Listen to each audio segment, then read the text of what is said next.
Hello, welcome to legal awareness web series. हंगामा हुआ है। वसीम रिजवी नाम के एक आदमी ने सुप्रीम कोर्ट में केस दायर किया है कि कुरान से 26 आयात या वर्सेस हटा दी जाएं, अनकॉन्स्टिट्यूशनल डिक्लेयर की जाएं, लॉ बना दिया जाए उन पे और वो लॉ उन वर्सेस को डिलीट कर दे, वाइट पेपर आ जाए। तरह तरह की रेमेडीज मांगी गई हैं। मैं समझता हूं कि भारत के नागरिक होने के नाते वसीम रिजवी को freedom of speech and expression है, वो कुछ भी कह सकते हैं। उनको फ्रीडम ऑफ थॉट है, वो जो सोचना चाहें कुरान के बारे में सोचने के लिए फ्री हैं। उन्हें फ्रीडम टू डिसेंट है, शिया डॉक्ट्रिन से, सुन्नी डॉक्ट्रिन से, किसी भी धर्म से डिसेंट कर सकते हैं, आज़ादी है। गो के विदेशी ऑर्गेनाइजेशंस कह रहे हैं कि भारत अब पार्टली फ्री है या ऑटोक्रेसी हो गई है, लेकिन मैं समझता हूँ भारत आज़ाद है तो इन्हें आज़ादी है। मेरी अपील है जनता से कि इमोशंस को कंट्रोल में रखें, बुरा भला ना कहें वसीम रिजवी को। देश का कानून जो है उसमें किस तरीके से इस तरह की पेटिशंस डील की जाती हैं वो मैं आपको बताऊंगा, और मैं आपको थियोलॉजी में नहीं ले जाऊंगा। अगर ये पेटिशन सुप्रीम कोर्ट एडमिट करती है तब वो एक लीगल प्रश्न बन जाएगा और फिर हम उन वर्सेस के बारे में बात कर सकते हैं, लेकिन आज मैं बात सिर्फ लॉ की करूंगा। वसीम रिजवी का बड़ा इतिहास रहा है। कई केसेस अब उनके खिलाफ हो गए हैं। हैदराबाद में हो गया है 153A के तहत नफरत फैलाने का। किसी ने उनके ऊपर इनाम भी लगा दिया 11 लाख रुपए का। ये बात बहुत गलत है, मैं बिल्कुल इसको पसंद नहीं करता। जनवरी 2019 में इन्होंने प्रधानमंत्री जी को लेटर लिखा था कि सारे मदरसे बंद किए जाएं, ये ISIS की आइडियोलॉजी फैलाते हैं। आधे से ज़्यादा हिंदुस्तान के मुसलमान जो हैं वो ISIS के सपोर्टर उस आइडियोलॉजी के 15 साल में बन जाएंगे। अच्छी सेफोलॉजी कर लेते हैं, लेकिन मसला ये है कि बीजेपी सरकार के गृह राज्य मंत्री कृष्ण रेड्डी ने अभी 8 मार्च 2021 को कहा है कि जो भारत में टेररिज्म है वो होम ग्रोन नहीं है, वो बाहर से है, और बाहर के टेररिज्म को हमारी सुप्रीम कोर्ट में जाने से कितना कम करवा सकते हैं वसीम, मुझे नहीं मालूम। फिर इन्होंने 2019 में ये कहा कि अगर मोदी जी चुनाव नहीं जीते तो फिर ये अयोध्या में जो राम टेम्पल है उसके सामने खुदकशी कर लेंगे, आत्महत्या कर लेंगे। भगवान राम को भी डरा रहे थे कि अगर तुमने इन्हें नहीं जताया तो देख लेंगे। वो खैर जीत गए मोदी जी। 2019 में इनके ऊपर शरद शुक्ला ने केस किया क्योंकि इन्होंने सेक्सिस्ट रिमार्क किए थे प्रियंका गांधी के बारे में। इससे इनके मेंटल स्टेट के बारे में आप अंदाज़ा लगा सकते हैं। शिया वक्फ बोर्ड के चेयरमैनशिप से हटा दिए गए, और अब आपको मैं बहुत बड़ा फैक्ट दे रहा हूं, ये आगे काम आने वाला है इस केस में।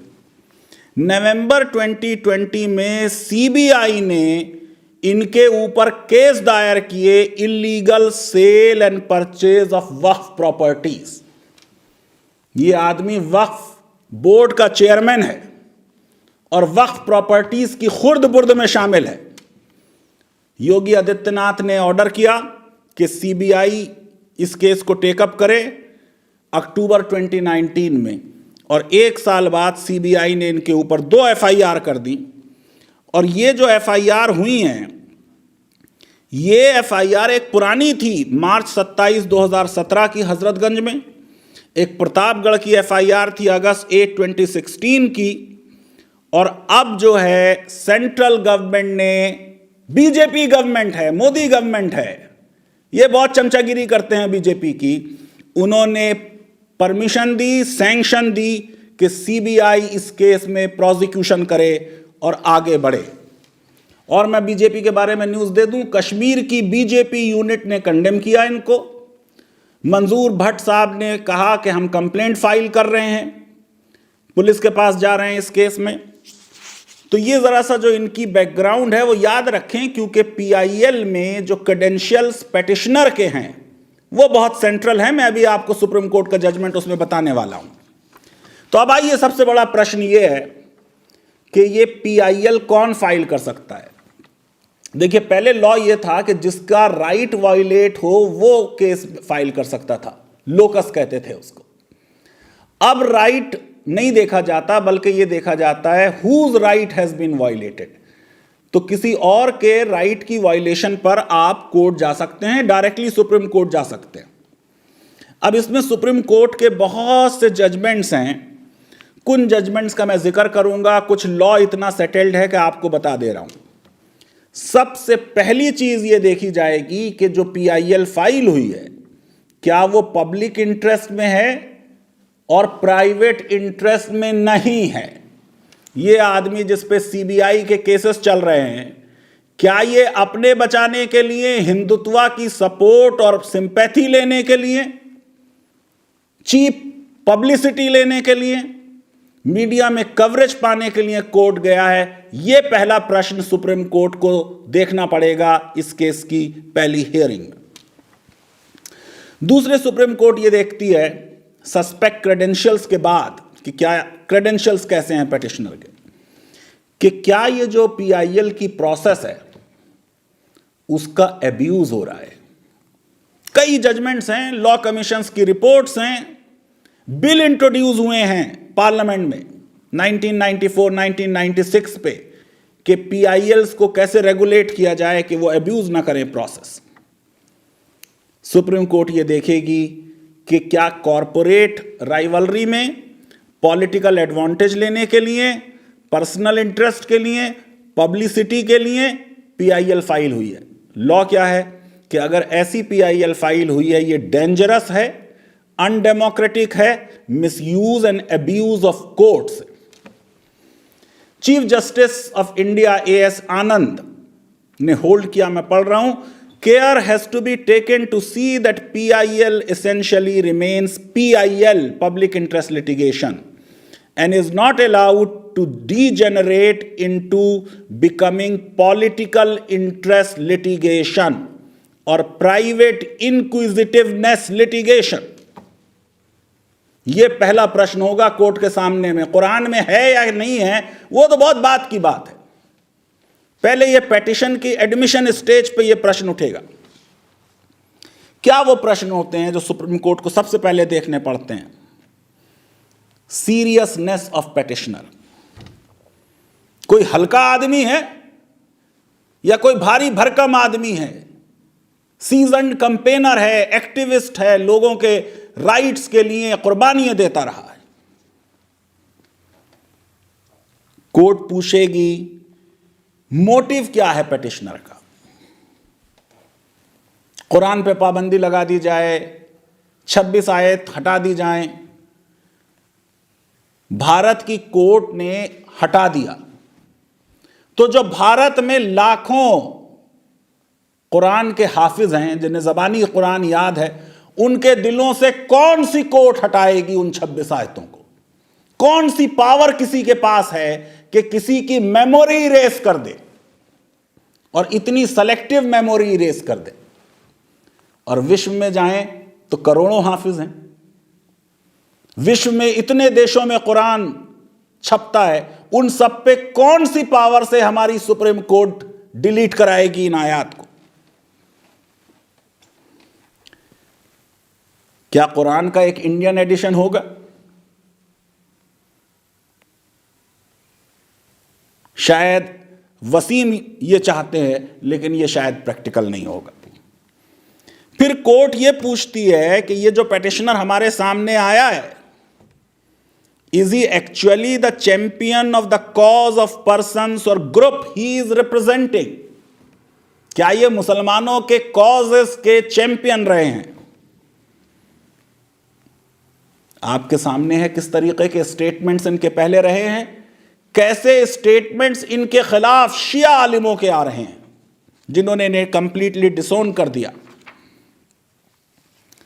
फिर देखिए कोर्ट ने कहा है, PIL के बारे में पढ़ रहा हूं, a vexatious litigation under the colour of public interest litigation brought before court for vindicating any personal grievance deserves rejection at the threshold, यानी कोई अफसोसनाक, संताप देने वाला कोई ऐसा लिटिगेशन जो सिर्फ रेस्पोंडेंट को हैरेस करने के लिए किया गया है, उसको थ्रेशहोल्ड पे रिजेक्ट किया जाएगा। सुप्रीम कोर्ट ने ले डाउन किया है कि पीआईएल में जो आ रहा है वो he will come not only with clean hands but clean heart, ये देखा जाएगा। अभी स्क्रूटनी कुरान की बाद में होगी, पहले वसीम रिजवी की स्क्रूटनी होगी।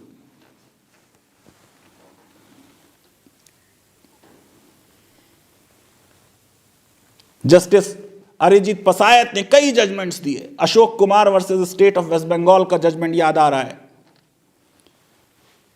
सुप्रीम कोर्ट ने होल्ड किया कि सुप्रीम कोर्ट को सेटिस्फाई करना होगा about the credentials of applicant, prima facie correctness और nature of information given by him. अभी बात करेंगे जो इन्होंने इंफॉर्मेशन दी। The information must not be vague, the information should show gravity and seriousness. छक्के मार दिए हैं कि कुरान की वजह से पूरी दुनिया में आतंकवाद फैल रहा है। सुप्रीम कोर्ट ने ले डाउन किया, nobody should be allowed to indulge in wild and reckless allegations about the character of others. यहां एक दो के कैरेक्टर की बात नहीं है, 14 करोड़ मुसलमानों के कैरेक्टर की बात है और पूरी दुनिया के अरबों मुसलमानों के कैरेक्टर की बात है। और कोर्ट ने कहा ऐसे केस में जब कोई लिटिगेशन हो, पेनल्टी लगनी चाहिए। सोली सोराब जी वाजपेयी सरकार के अटॉर्नी जनरल थे। 3 रूल्स बताए उन्होंने पीआईएल के। ड्यूबियस पीआईएल थ्रेशहोल्ड पर रिजेक्ट होनी चाहिए with exemplary cost. Exemplary cost लग सकती है इनके ऊपर, जिस तरह की पीआईएल इन्होंने फाइल की है।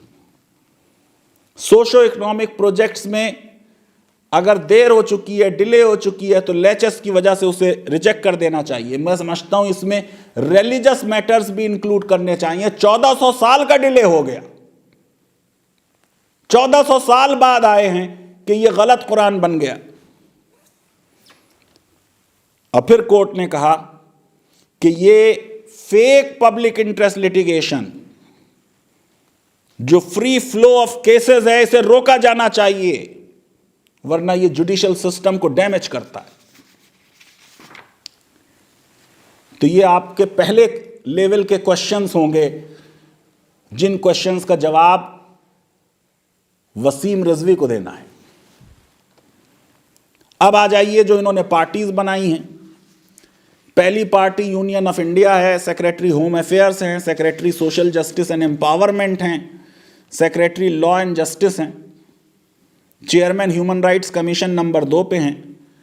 और फिर जो लंबी लिस्ट है, तो वो लिस्ट कई पेजेस में जाकर ख़त्म होती है और 59 पार्टीज बनी। बड़े मजे मजे की पार्टीज बनाई हैं। देख लीजिए आप, चांसलर अलीगढ़ मुस्लिम यूनिवर्सिटी। अब अलीगढ़ मुस्लिम यूनिवर्सिटी का चांसलर का कुरान के गलत कंपाइलेशन से क्या ताल्लुक है? और चांसलर लिया है तो वाइस चांसलर क्यों छोड़ दिया? जामिया मिल्लिया इस्लामिया का चांसलर और वाइस चांसलर क्यों छोड़ दिए? मौलाना आजाद नेशनल उर्दू यूनिवर्सिटी के चांसलर और वाइस चांसलर क्यों छोड़ दिए? जामिया हमदर्द के वाइस चांसलर और चांसलर क्यों छोड़ दिए? चेयरमैन पॉपुलर फ्रंट, और पॉलिटिकल पार्टी है, प्रेसिडेंट MIM। अबे असदुद्दीन ओवैसी का क्या मतलब है कुरान के कंपाइलेशन से? वो क्या कर सकते हैं इसमें? अंजुमन तरक्की उर्दू, उर्दू का इस्लाम से क्या ताल्लुक है? उर्दू कोई इस्लामी लैंग्वेज तो है नहीं, ये तो हिंदुस्तान की लैंग्वेज है, भारत में पैदा हुई।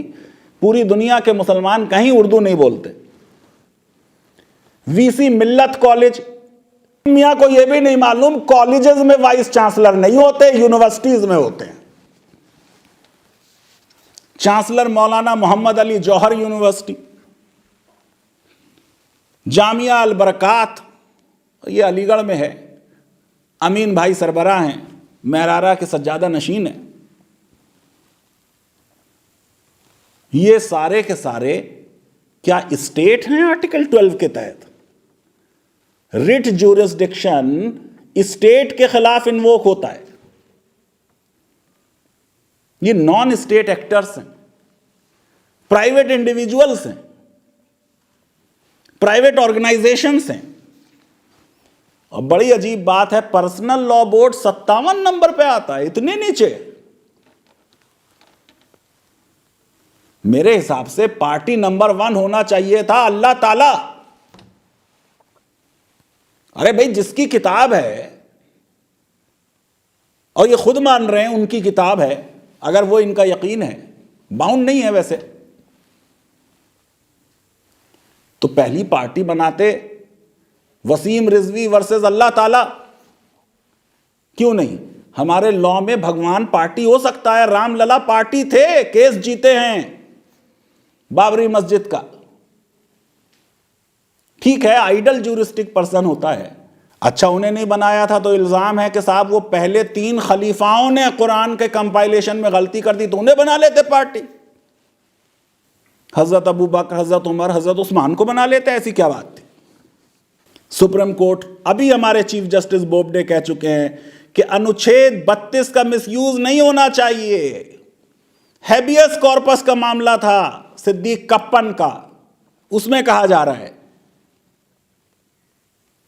वसीम रिजवी से यह नहीं कहा जाएगा कि पहले हाई कोर्ट जाओ 226 में। सुप्रीम कोर्ट क्यों आ गए?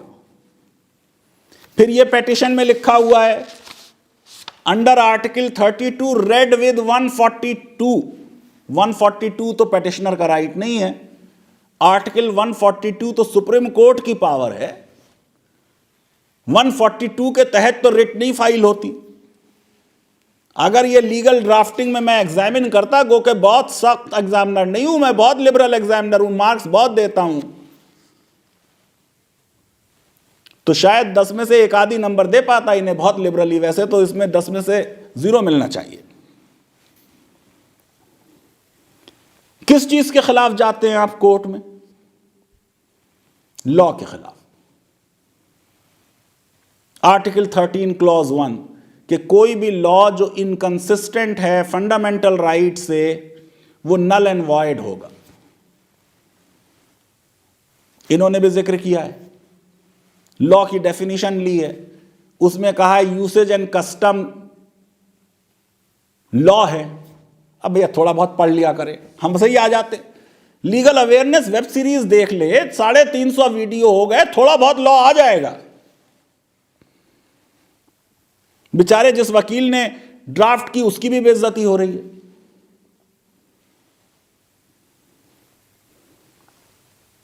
कुरान कस्टम है, यूसेज है।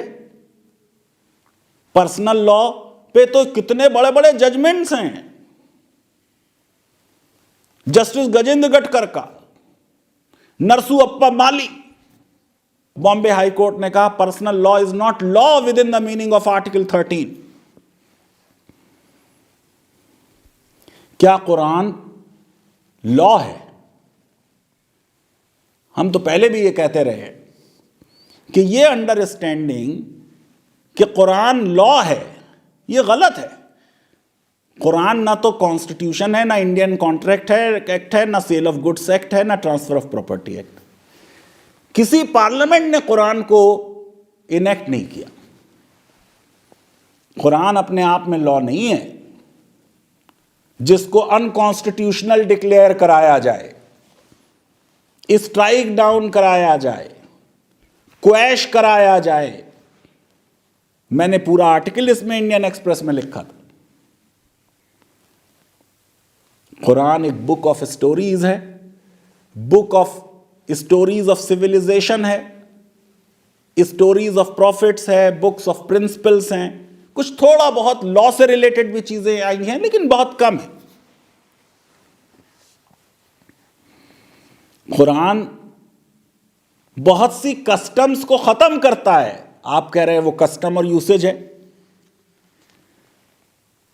जैसे हिंदू लॉ में धर्मा लॉ नहीं है, लॉ से बियॉन्ड है।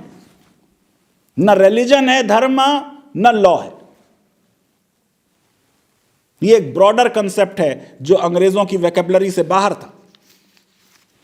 कुरान सोर्स ऑफ लॉ है, खुद लॉ नहीं, और source of law with other sources, हदीस, इजमा। इजमा क्या है? जूरिस्टिक कंसेंसस, कयास, एनालॉजिकल डिडक्शंस, पब्लिक इंटरेस्ट, और बहुत से सोर्सेस हैं, कस्टम भी है, उर्फ। इस्लामिक लॉ में कोई स्टेट लॉ नहीं बनाती, जूरिस्ट लॉ बनाता है, प्राइवेट एंटरप्राइज है। हिंदू लॉ में भी यही है, एक्सपर्ट्स लॉ बनाते हैं। मनु एक एक्सपर्ट थे, उन्होंने लॉ बनाया। याज्ञवल्क्य एक एक्सपर्ट थे, उन्होंने लॉ बनाया। फिर साहब तरह तरह के स्वीपिंग स्टेटमेंट्स, इस्लामिक टेररिज्म, बार बार भारत सरकार की, अमेरिका की ये पोजीशन रही है, आतंकवाद का धर्म नहीं होता, ये हिंदू मुसलमान नहीं होता। म्यांमार में जो बौद्धों ने किया वो भी टेररिज्म था, जो आयरिश रिपब्लिकन आर्मी करती थी वो भी टेररिज्म, इजराइल में जो यहूदी कर रहे हैं वो भी टेररिज्म। हिंदुत्व टेरर ग्रुप्स के भी कुछ मामले सामने आए हैं। वाइट टेररिज्म, रेसिज्म की बुनियाद पे उसके बहुत केसेस में बढ़ोतरी हो गई है।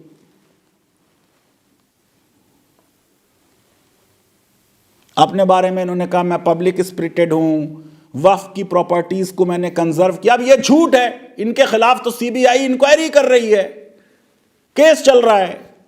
ये सुप्रीम कोर्ट में अपनी ही पिटीशन में झूठ बोल रहे हैं, और खुद इन्होंने पैराग्राफ 3 में एक्सेप्ट किया है कि साहब वो मेरे खिलाफ फेक एफआईआर है, लेकिन सीबीआई का जिक्र नहीं किया। फिर इन्होंने क्लेम किया अपनी पिटीशन में कि साहब मैंने थॉरो रिसर्च की है इस सब्जेक्ट पे, और उस नतीजे पे मैं पहुंचा कि ये 26 आयतें जो है इनसे आतंकवाद फैल रहा है। कहां रिसर्च की है? पब्लिश कहां हुई है? किस जर्नल में पब्लिश हुई है? कोई रिसर्च होती है तो पब्लिश होती है। वो पेपर कहां है जो वसीम रिजवी ने लिखा है? वो किताब कहां है जो वसीम रिजवी ने लिखी? पिटीशन में क्यों नहीं वो एनेक्स की गई? इन्होंने कहा साहब मैंने इमिनेंट क्लैरिक से, मुल्लाओं से बात की, इमिनेंट पीपल से बात की, एडवोकेट से बात की। नाम कहां है उनके? किस किस से बात की? आगे जाके पिटीशन में कह दिया कि 16 जनवरी को मैंने लेटर लिखा था इन लोगों को, इन्होंने उस लेटर पे कोई काम नहीं किया तो मैं सुप्रीम कोर्ट आ गया। फिर आगे जाके जहां पे कहते हैं फैक्ट्स ऑफ द केस, कह देते हैं वो एक्सट्रीम इंटरप्रिटेशन ऑफ वर्सेस की वजह से मसला है। अरे भाई या तो ये बताओ वर्स गलत है, या ये बताओ इंटरप्रिटेशन गलत है, कुछ क्लैरिटी तो लाओ भैया। दोनों बातें अलग हैं। इंटरप्रिटेशन गलत है ये एक बात है, वर्स गलत है ये दूसरी बात है। फिर जिक्र कर दिया रिट्रीब्यूशन का, heavenly award of company of opposite sex. लग रहा है बिल्कुल व्हाट्सएप यूनिवर्सिटी से पिकअप करके चीजें पिटीशन में लिख दी।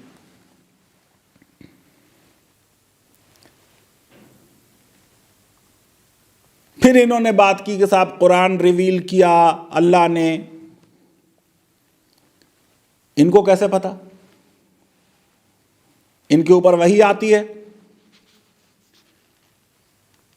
फिर इन्होंने कहा कि साहब इसमें गलतियां हो गई, कंपाइलेशन गलत कर दिया पहले कैलिफ्स ने। ये तो कुरान के खिलाफ चला गया। वो कुरान का खुदा जो कुरान में कह रहा है कि ये कुरान मैंने रिवील किया, मैं इसकी हिफाजत करूंगा, इसे प्रोटेक्ट करूंगा, वो पहले 20 सालों में ही प्रॉफिट के जाने के बाद प्रोटेक्ट नहीं कर पाया। इतना वीक है वो खुदा। कि 1400 सालों से एक गलत चीज उसके नाम पे चल रही है और वो उसे रोक नहीं पाया। कैसी बकवास बात है।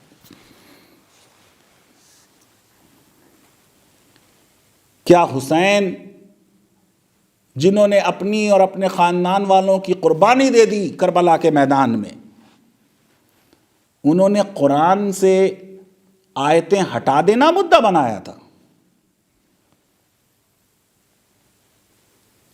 क्या अली मुर्तज़ा ने, जिनको सारे शिया इतना ज़्यादा मानते हैं, कुरान से आयतें हटाने पे उनकी लड़ाई हुई? दरअसल बात यह है कि शायद वसीम साहब को कुछ भी इमाम हुसैन की हिस्ट्री के बारे में नहीं मालूम, और यह आगे अभी इनकी पेटिशन से और जाहिर हो जाएगा। फिर दोबारा रिपीटेशन बहुत है, एक ही पैराग्राफ में एक ही बात 3 बार कही गई। फिर लिख दिया इन्होंने कि मैंने जूरिस्ट से कंसल्ट किया, क्लरिक से किया, स्कॉलर से किया, प्रोमिनेंट पीपल से। भाई नाम बताओ। अबे इतना बड़ा नाम तो हमारा नहीं, मगर खाकसार से भी कर लेते थोड़ा सा कंसल्ट, हमसे तो नहीं किया। फिर इन्होंने कहा Islam came into existence 1400 years ago. ये भी गलत है। मुसलमान तो समझते हैं कि आदम जो दीन लाए थे वो भी इस्लाम था, जो मूसा दीन लाए और ईसा दीन लाए और इब्राहिम दीन लाए वो सब इस्लाम था। मुसलमान तो मानते हैं कि 1,14,000 पैगंबर आए और वो सब के सब सही थे। फिर इन्होंने कहा साहब वो बुखारी में लिखा है कि 4 लोग कुरान जानते थे जब प्रॉफिट इस दुनिया से गए, और उसमें से एक को बुलाया गया और साहब उनसे कहा गया ज़ैद बिन थाबित से कि साहब आप कलेक्ट कर लें हेवनली मैसेज। तो ये चाहते हैं वसीम साहब कि ज़रा क्रॉस एग्जामिन कर लें हज़रत अबू बकर और हज़रत उमर को कि साहब वो इनको क्यों बुलाया, उन 3 को क्यों नहीं बुलाया। आपके पास पावर है, आप कर लीजिए, बुलाइए उन्हें अदालत में, ले लीजिए उनकी एविडेंस। फिर उन्होंने नीचे पैराग्राफ में लिखा कि हज़रत उस्मान के ज़माने में, 4th कैलिफ के ज़माने में, बीबी हफ्सा जिनके पास वो कलेक्शन रखा था उन्हें बुलाया गया, और फिर जैद को बुलाया गया, सेम पर्सन को, और फिर 3-4 लोगों की ने उसकी हेल्प से वो एक कॉपी बन गई, बाकी कॉपियां डिस्ट्रॉय कर दी गई। एविडेंस क्या है कि डिस्प्यूट हुआ था? वो एविडेंस साइट क्यों नहीं की गई? क्या अली ने अपोज किया था? उसकी एविडेंस क्यों नहीं है? स्पेलिंग मिस्टेक्स बहुत हैं, मदर टंग तक की स्पेलिंग गलत है, रिपीटेशन बहुत है पेटिशन में।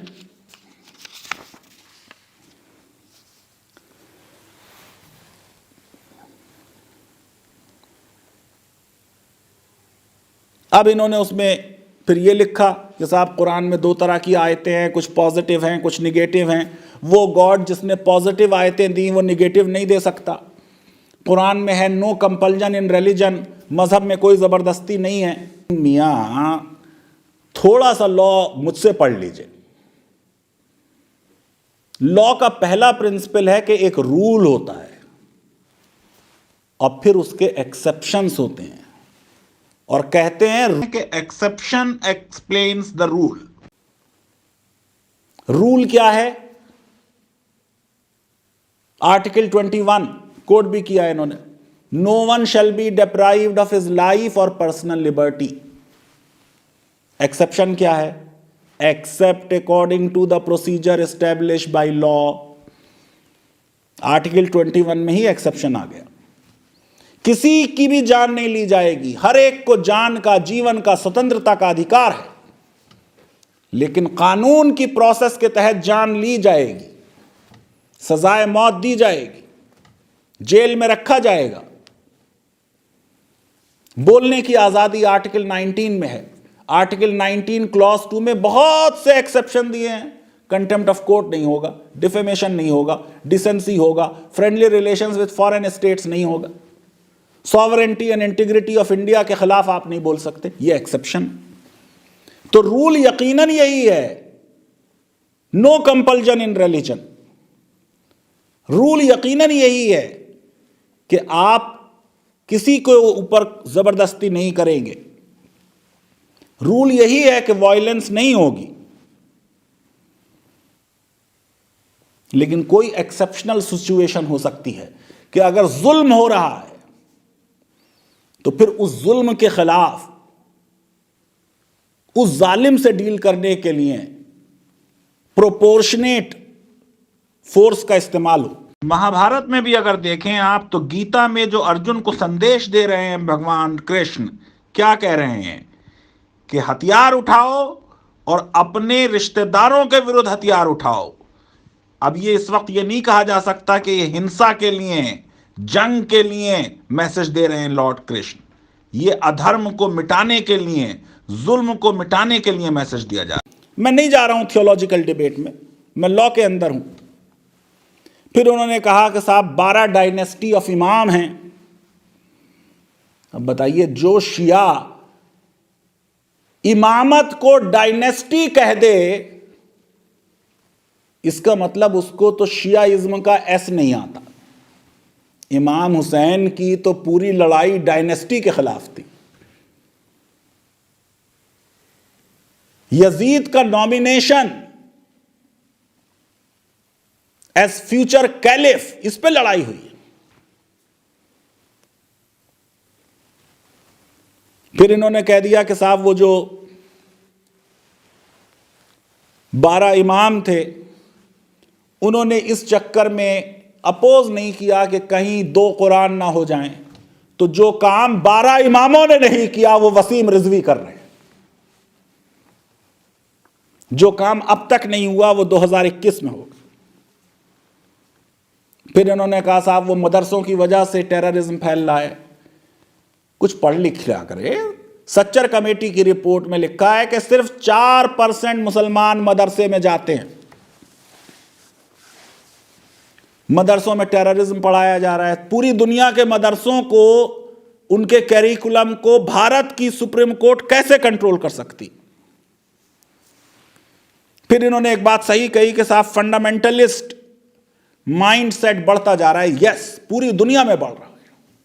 राइट विंग पार्टी सत्ता में आ रही, मुद्दों से हटकर धर्म के नाम पर, रेस के नाम पर सियासत हो रही है। फिर इन्होंने साहब ग्राउंड्स दिए हैं, वो पढ़ने से ताल्लुक रखती है ग्राउंड्स। जब तक आप उन्हें पढ़ेंगे नहीं, आपको अंदाजा नहीं होगा कि यह पेटिशन कितनी बुरी ड्राफ्टेड है। ग्राउंड्स ए पढ़ रहा हूं, सुन लीजिए। Because the dictates of religion which are not in consonance and overlap with the law of land of any nation and any country passed by competent elected representatives in the form of parliament, state legislature, and the laws and rules made by United Nations shall have no strength of law and are violative of law of the land, and the same should not prevail over the same.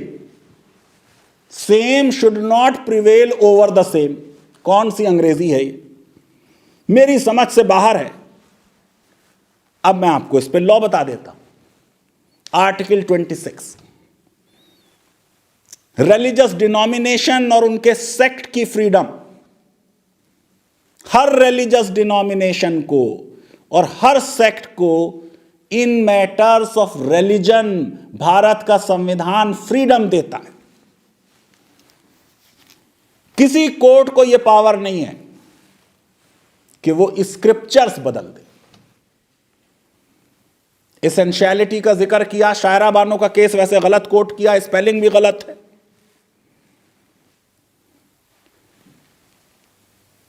Shayara Bano का case essentiality का main case नहीं है। ये Hindu temple entries के बारे में के cases हैं, पुराने जजमेंट्स हैं, जस्टिस गजेंद्र गटकर के और उनसे पुराने जजमेंट्स। अब सबरीमाला के रिव्यू में वो सारे जजमेंट रिव्यू होने वाले थे, कोविड-19 की वजह से नहीं हो पाए।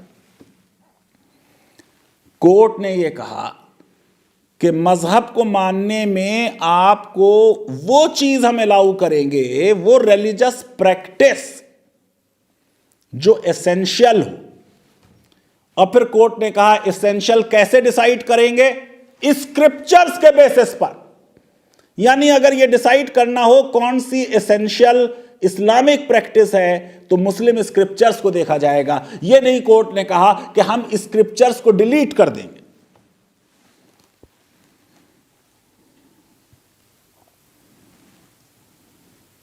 फिर आगे जाके कंट्राडिक्शन कर दी कि पहले और दूसरे कैलिफ के जो कुरान का कलेक्शन था वो ओवर रूल कर दिया थर्ड कैलिफ ने। फिर आर्टिकल 29 और 30 पे चले गए और कहा कि जो चीज इलीगल है वो पढ़ाई नहीं जा सकती। कुछ 30 के बारे में अंदाजा नहीं है क्या है। आर्टिकल 30 रिलीजियस एजुकेशन के बारे में नहीं है, वो 26 है रिलीजियस इंस्टीट्यूशन के बारे में। बिला वजह एएमयू के चांसलर को नोटिस दे दिया। एएमयू कोई रिलीजियस इंस्टीट्यूशन नहीं है, वहां सेकुलर एजुकेशन दी जाती है, इंजीनियरिंग, मेडिसिन, लॉ पढ़ाया जाता है।